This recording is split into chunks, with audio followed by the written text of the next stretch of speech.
Hello guys, இன்னொரு கதை சொல்ல நான் வந்துட்டேன். கேட்க நீங்கள் ரெடியாக இருக்கீங்களா? ரைட். ஸோ நான் இன்ட்ரா பாஸ், அந்த சைட்டில் நந்தினி இருக்காங்க. ஹாய். போன ஹே ஹாய். போன எபிசோட்ல நிறைய பேர்கிட்ட கேட்டிருந்தோம், இந்த மாதிரி வந்து இந்த ஷோக்கு ஒன்றும் பேர் இல்லை, ஏதாச்சும் பேர் வைங்கன்னு. யாருமே எதுவுமே கமெண்ட் பண்ணாதனால நாங்களே பேர் வச்சிட்டோம். ஓகே, ஒரு குட்டி கதை சொல்லட்டா? ஓகே, இதுதான் அந்த ஷோவோட பேர். Okay, hope you guys like it. Alright.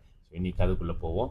இன்னைக்கு கதை வந்து 2018 யூஎஸை அப்படியே குலுக்கின ஒரு ஸ்டாரி. ஓகே, நான் உண்டு என் வேலை உண்டு சொல்லிட்டு இருக்கும் போது யாராச்சும் ஒன்று கடத்திட்டு போனால் எப்படி இருக்கும்?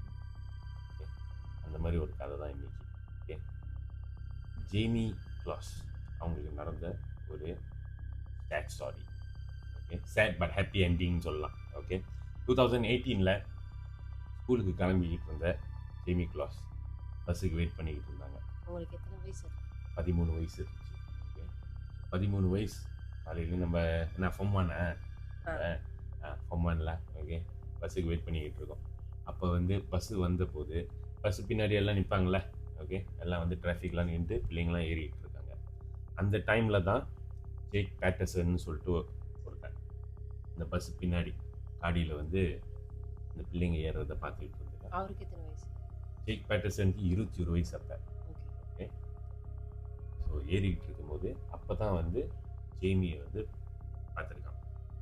ஜேமி வந்து ஒரு யங் பிளாண்ட் கேர்ள், இந்த ரொம்ப பேராங்க அந்த மாதிரில. ஓகே, பியூட்டிஃபுல் யங் கேர்ள்னு சொல்லிட்டு பார்த்து அப்போ தான் அவன் முடிவு பண்ணான், இந்த கேர்ளை தான் நான் வந்து கடத்த போகிறேன். ஓகே, ஸோ அதுக்கப்புறம் அவன் பண்ண வேலை எல்லாமே வந்து ரொம்ப அப்படியே பிளான் பண்ணி ஒன்றும் செஞ்சுருக்கான். ஓகே, எப்படி பிளான் பண்ணி செஞ்சுருக்கான்னா, அவன் கடத்த போகிறான்னு தெரிஞ்சிருச்சு. கடத்தனா எவிடன்ஸ்லாம் நம்ம விடுவோம், எவிடன்ஸ் எதுவுமே விடக்கூடாது நம்மன்னு சொல்லிட்டு முடி, அவன் உடம்புல உள்ள முடி எல்லாத்தையும் ஃபுல் ஷேவ், ஃபுல் கண்ணு முடி ஐ மீன் லைக் எல்லாம் எந்த முடி இருந்தாலும் நினைக்கிறேன். இது ரொம்ப டீட்டெயிலாக இருக்குது கண்ணு முடியலாம். ஓகே, கண்ணு முடி, மூக்கு முடி, நினைக்கிறேன் எல்லா முடியும்ல. ஓகே, எந்த முடியும் உழுவக்கூடாது சொல்லிட்டு அவன் வந்து எல்லா முடியும் பிடிங்கிட்டான். ஓகே, அதனால் கண்ணு முடின்னு சொன்னீங்க.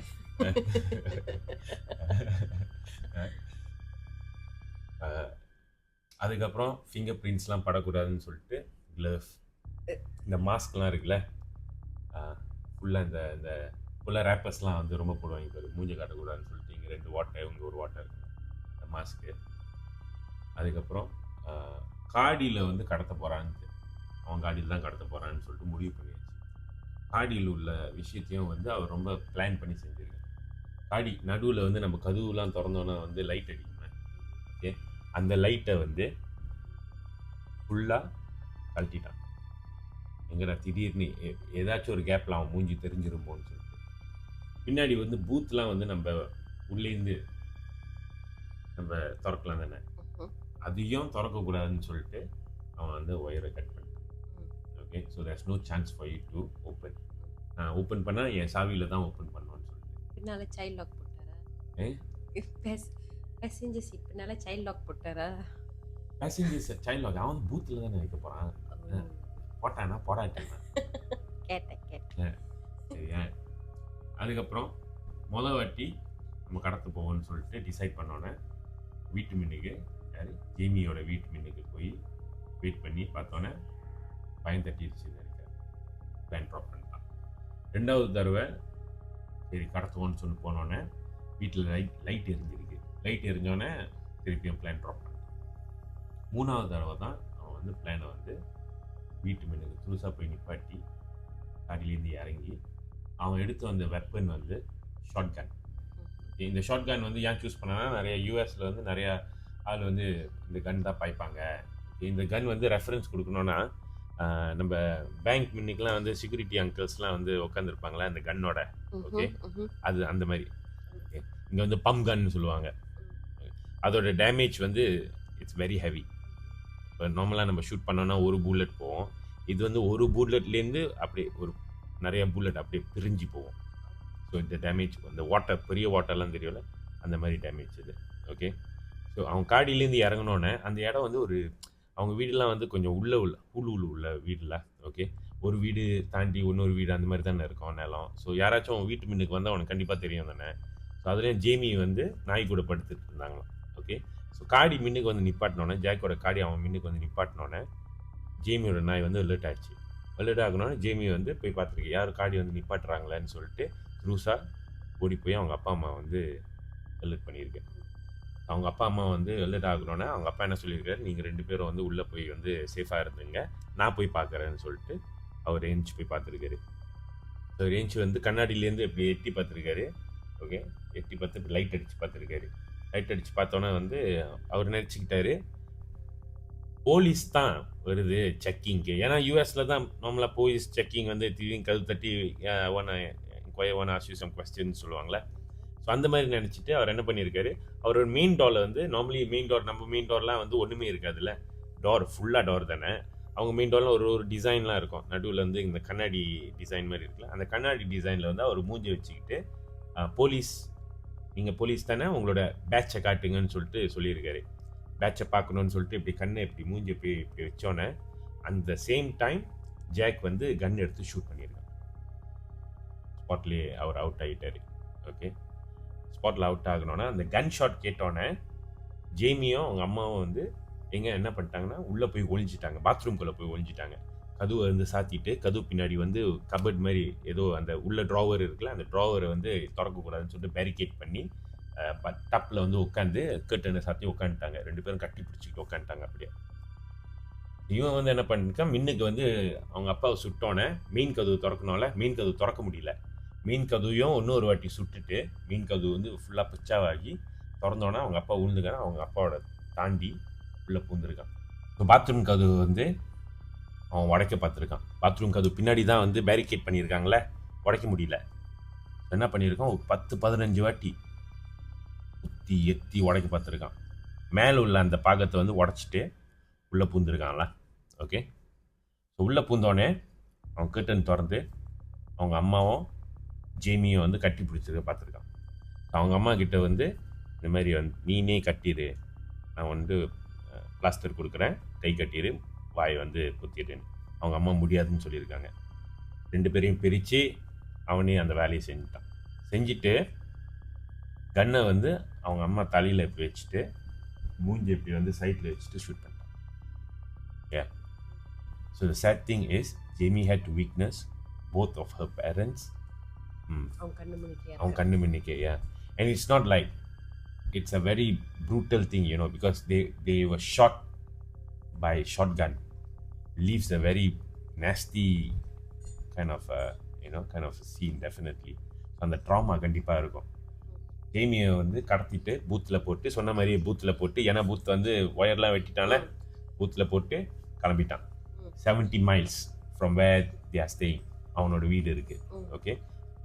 ஜாக் வந்து is not staying by himself. அவன் தனியாக இல்லை, அவன் குடும்பத்தோட தான் தங்கியிருக்கான். அந்த வீட்டில் வந்து குடும்பத்தோட தான் தங்கியிருக்கான். அங்கே கூட்டிகிட்டு போயிட்டு அவன் மெத்த கீழே வந்து ஒழிச்சு வச்சிருக்கான்.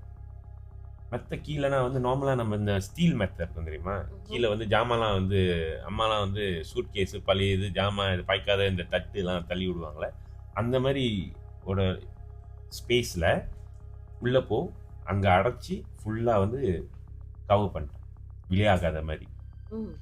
Yeah. And she was there for 3 months. Yeah. 3 months யாருக்கும் சந்தேகம் வரல. Yeah. Full USA தேடுது. அவங்க வீட்டில் யாருக்கும் ரூம்குள்ள யாரும் போக மாட்டாங்களா? அதுதான் பிரச்சனையே. ஏன்னா இப்போ நம்ம இந்தியன் மதர்ஸ்னால் வந்து கண்டிப்பாக ஒரு வாரத்துலேயாச்சும் 3 வாட்டி வந்து ரூமை வந்து கூட்டுறேன், மாப் பண்ணுறேன் சொல்லிட்டு அந்த அந்த சாக்கில் வந்து ஸ்பாட் செக் பண்ணுவாங்க. புக்கு நடுவில் என்ன இருக்குது, மெத்த கீழே என்ன இருக்குது எல்லாம் சொல்லிட்டு நோண்டி பார்ப்பாங்க. இவங்க வெள்ளைக்காரங்க தெரியாதா, ஸ்டே அவுட்னு ஒரு ஸ்டிக்கர் போட்டால் ப்ரைவசி ஸ்பேஸ்ன்னு சொல்லிட்டு அந்த ஸ்பேஸில் தான் இந்த ஸ்பேஸ் வந்து இந்த வேலையை பண்ணியிருக்கு. ஓகே. 3 மாதம் she was there. Everyone was looking for her literally everywhere. கண்டுபிடிக்கவே முடியல. ஸோ பேசிக்லி எல்லாத்துக்கும் ஒரு ஹோப் வந்து அப்படியே இறங்கிருச்சு. ஏன்னா இந்த தமிழ் படத்துலலாம் வந்து பார்ப்பது, அந்த யாராச்சும் பிள்ளையை கடத்திட்டு போயிட்டா வந்து சொல்லுவாங்க தெரியுமா, 72 ஹவர்ஸில் நம்ம வந்து கண்டுபிடிக்கணும், 48 ஹவர்ஸில் கண்டுபிடிக்கணும், இல்லைனா வந்து நம்ம ட்ரேஸ் பண்ண முடியாது. அந்த மாதிரி She was gone for 3 months. Yeah. So 3 months அந்த மெத்த கீழேயே சாப்பாடு தண்ணி ஒழுங்கான கவனிப்பு எதுவுமே இல்லை. Basically she was forgotten. Okay, அவனும் கடத்திட்டு என்ன அடுத்த கட்டம் என்ன பண்ணுறதுன்னு அவனுக்கு தெரியல பொழுது. தெரியலையா, அவன் பிளான் பண்ணலையா, இல்லை கரெக்டான டைமுக்கு அவன் வெயிட் பண்ணுறானான்னு தெரியல. ஓகே, ஸோ அவனும் வீட்டு விட்டு வெளியாக மாட்டான். இந்த ஜாக்கு கடத்திட்டு பிறகு வீட்டு விட்டு வெளியாக மாட்டான். வீட்டுக்குள்ளேயே தான் அவர் இருக்காரு. எங்கேயாச்சும் அவன் வெளியே ஆக ட்ரை பண்ணாலும் போகிற மின்னுக்கு ஜேமியை வார்னிங் பண்ணிடுவான். நீ ஏதாச்சும் பண்ணனா நான் உங்கள் அப்பா அம்மாவுக்கு என்ன அடிச்சோ அதே மாதிரி நான் செஞ்சிருவேன். ஓகே, இந்த கேர்ளுக்கும் தெரியும். ஏன்னா இந்த கேர்ள் கண்ணால் பார்த்துச்சுல அவன் செஞ்ச விஷயத்த. So she has the trauma. உண்மையிலே செஞ்சிருவான். அதனால நான் அந்த கேர்ளை எங்கேயுமே நவராமல் அப்படியே பயந்துக்கிட்டே அங்கேயே வந்து இருந்துருச்சு. ஓகே, ஏதோ ஒரு நாள் என்ன டிசைட் பண்ணான்னு தெரில, அவன் வந்து இன்டர்வியூ பண்ணணும்னு சொல்லிட்டு வேலைக்கு இன்டர்வியூ போயிட்டாரு. ஓகே, இன்டர்வியூவில் வந்து ரெசமியில் எழுதியிருக்காரு, I am a hard working, I am a very loyal person, I am easy to learn, easy learner, quick to அடாப்ட்னு. பண்ணுற நாத்தாவெல்லாம் தெரியாது. இங்கே வந்து quick to adapt, quick to அப்டாக்ட்னு எழுதாம போனானா. ரைட்.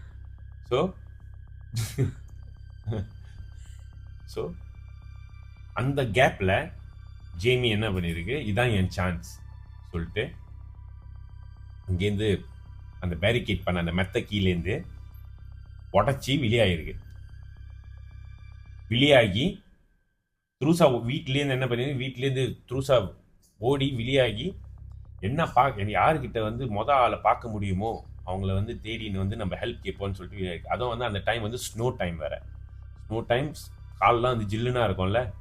சப்பாத்து என்ன சப்பாத்து கிடைக்குதுன்னு தெரியாமல் பெரிய சப்பாத்தை போட்டு ஏதோ ஒரு எப்படியோ வந்து ஒரு ஆள் தேடியாச்சு. யாரோ ஒரு லேடி வந்து டாக்கை வந்து வாக்கிங் கூட்டிகிட்டு போயிட்டுருக்காங்க உங்களுக்கு. அவங்கக்கிட்ட வந்து please help me, my name is Jamie க்ளாஸ்ன்னு சொன்னோடனே அந்த லேடிக்கு தெரிஞ்சிருச்சு யாருன்னு. ஏன்னா போஸ்டர் ஒட்டி எல்லாம் வேர்ல்டு நேஷன் வைட் தேடுறாங்களே ஃபுல்லாக என்னாச்சுன்னு. தென் ஆஃப்டர் தட் அந்த லேடி என்ன பண்ணிட்டாங்க, ஐ நோ ஹூ ஆர் யூன்னு சொல்லிட்டு உடனே ஐடென்டிஃபை பண்ணோடனே கிட்ட இருக்கிற நேபர் ஹவுஸ் கூட்டிகிட்டு போயிட்டாங்க. கிட்ட இருக்கிற நேபர் ஹவுஸ் கூட்டிகிட்டு போனோன்னே அங்கேருந்து அந்த நேபர்ஸ்லாம் என்ன பண்ணிட்டாங்க, ஃபுல்லாக இப்போ தான் வந்து ஹீரோ சீன் மாதிரி ஓகே, ஃபுல்லாக வந்து அவங்க வீட்டில் இருக்கிற கன்னெல்லாம் வெளியே எடுத்து ஃபுல்லாக காட் பண்ண ஆரம்பிச்சிட்டாங்க. எங்கடா திருப்பியும் வந்துருவான்னு சொல்லிட்டு. ஓகே, இவங்க போலீஸ் கடிச்சு ஜேமி கிளாஸ் கண்டுபிடிச்சாச்சு. இங்கே வந்து நீங்கள் வந்து கூட்டிகிட்டு போகலான்னு சொல்லிட்டு கால் பண்ணி வெயிட் பண்ணிட்டு இருக்க அந்த டைமில் இவனும் திருப்பி வந்துட்டான். இன்டர்வியூ முடிச்சுட்டு வந்தோடனே இவன் பார்த்துருக்கான், என்னோட கதவு திறந்துருக்கு, ஃபுட் ஸ்டெப்லாம் வந்து வீட்லேருந்து வெளியே ஆகுதுன்னு சொல்லிட்டு அவன் தெரிஞ்சிச்சு ஒரு அளவுக்கு. ஓ, ஜேமி வந்து தப்பிச்சாச்சு வீட்லேருந்து, தேட போனோன்னு சொல்லிட்டு அவன் காடி எடுத்து கிளம்பிட்டான் தேடுறதுக்கு. அவன் காடி எடுத்து தேடிட்டு இருக்கும் போதே வந்து போலீஸ் என்ன பண்ணிருச்சு, அவனை சரவுண்ட் பண்ணிருச்சு, நிப்பாட்டி பிளாக் பண்ணி சரவுண்ட் பண்ணிருச்சு. அவன் சண்டைலாம் ஒன்றும் போடல. ஓகே, அவன் சண்டை போடாமல் நான் தான் வந்து சொல்லிட்டு ஒத்துக்கிட்டான். நீ வந்து யோசிப்ப என்ன மோட்டிவ்னு யோசிப்ப தானே, ஏன் கடத்தனா, எதுக்கு கடத்தனான்னு சொல்லிட்டு யோசிப்பல. அவன் கொடுத்த ஸ்டேட்மெண்ட்ல வந்து அவனுக்கு மோட்டிவே இல்லையா, எனக்கு செய்யணும்னு தோணுச்சு, நான் செஞ்சேன். அந்த நேரத்தில் வந்து நான் ஜேமியை பார்த்தோன்னே எனக்கு வந்து ஜேமியை கடத்தணும்னு தோணுச்சு, நான் கடத்தினேன். அதுதான் அவன் சொன்னதான். She came out, she's safe now. She's recovering from what happened to her. அதில் என்ன இன்ட்ரெஸ்டிங்னா, இந்த ஜேமி காண போனோடனே ரிவார்ட் மாதிரி கொடுப்பாங்க பாரு. ஓகே, ஜேமிக்கு வந்து $10,000 வந்து ரிவார்ட் விளையாக்கியிருந்தாங்க, யார் கண்டுபிடிச்சாலும் வந்து ரிவார்ட் கொடுப்பாங்கன்னு. ஸோ இந்த லேடிக்கு தானே அந்த ரிவார்ட் போய் சேரணும். இந்த லேடி வந்து என்ன பண்ணியிருக்காங்க, இல்லை இந்த ரிவார்ட் வந்து எனக்கு சேரக்கூடாது, ஜேமி வந்து நான் காப்பாற்றலை, ஜேமி அவங்களே சொந்தமாக தப்பிச்சு இனி நாடி வந்தாங்க. ஸோ அதனால் வந்து இந்த ரிவார்ட் ஜேமிக்கு தான் போய் சேரணும்னு சொல்லிட்டு அந்த மாதிரி சொல்லிட்டாங்க. வெரி ஸ்வீட் ஆஃப் ஹர்ல, ரைட். அதான் சொன்னேன், இந்த ஆரம்பிக்கிற சேட் ஸ்டோரி ஆனால் வந்து ஹாப்பி என்டிங் இருக்குன்னு. இவன் ஜாக் வந்து பிடிச்சோன்னே இவனுக்கு வந்து லைஃப் டைம் சென்டென்ஸ் ஜெயிலில். So that's all for today guys. இந்த கதையை கேட்டு stay safe and take care of yourself. அடுத்த கதையில் நம்ம சந்திப்போம். ஆல்ரைட், பை பாய்.